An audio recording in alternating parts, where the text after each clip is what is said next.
कार्तिक मास 13वां अध्याय।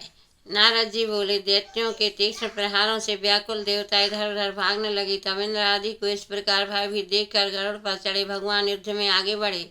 उन्होंने अपना सारंग नामक धनुष उठाकर बड़े जोर से टंकोर किया। त्रैलोकी शब्दित हो गई। पल मात्र में ही भगवान विष्णु ने हजारों दैत्यों के सिर काट गिराए। यह देखकर जलंधर के क्रोध की सीमा न रही। फिर तो भगवान विष्णु और जलंधर का महान संग्राम हुआ। बाणों से आकाश भर गया। लोग आश्चर्य करने लगे। भगवान विष्णु ने अपने बाणों के वेग से उस दैत्य की ध्वजा, छत्र और धनुष बाण काट डाले तथा एक बाण से उसकी छाती में प्रहार किया। इससे व्यथित हो उसने अपनी प्रचंड गदा उठा गरुड़ के मस्तक पर दे मारी। गरुड़ पृथ्वी पर गिर पड़ा। साथ ही क्रोध से उस दैत्य ने होंठ काटे और भगवान विष्णु की छाती में एक तीक्ष्ण तीर बाण मारा। इसके उत्तर में भगवान विष्णु ने उसकी गदा काट दी और अपने सारंग धनुष पर बाण चढ़ा चढ़ाकर उसको बींधना प्रारंभ किया। जलंधर भी उन पर अपने पैने बाण बरसाने लगा। उसी समय जलंधर ने भगवान विष्णु को कई पैने बाण मारकर वैष्णव धनुष को काट दिया।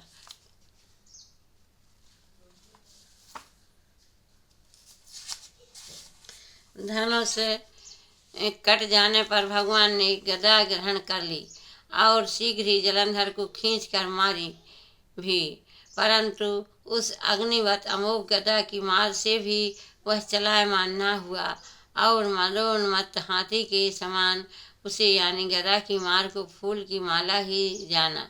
साथ ही उस युद्ध दुर्मद ने अत्यंत ही क्रुद्ध होकर एक अग्निमुख त्रिशूल उठाकर भगवान विष्णु पर छोड़ दिया।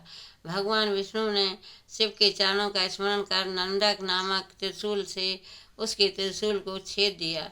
जालंधर ने झटक कर भगवान विष्णु की छाती में एक मुष्टिका मारा।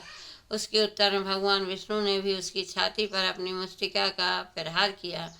फिर दोनों घुटने टेक कर बाहों और मुष्टकों से बाहु युद्ध करने लगे। कितनी ही देर तक भगवान विष्णु उसके साथ युद्ध करते रहे।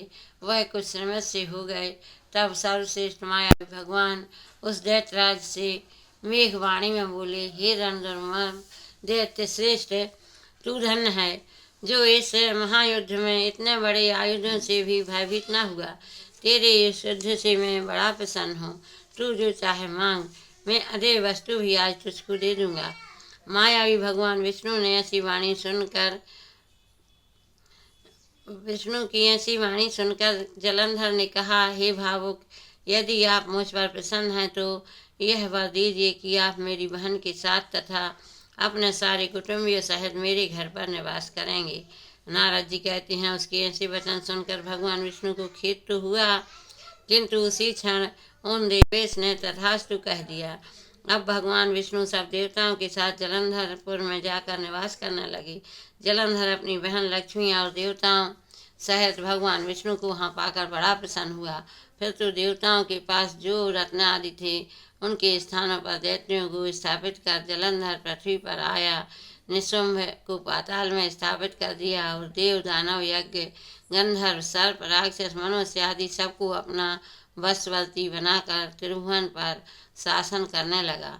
उसने धर्मानुसार सुपुत्रों के समान प्रजा का पालन किया। उसके धर्म राज्य में सभी सुखी थे। बोलो वृंदावन बिहारी लाल की जय।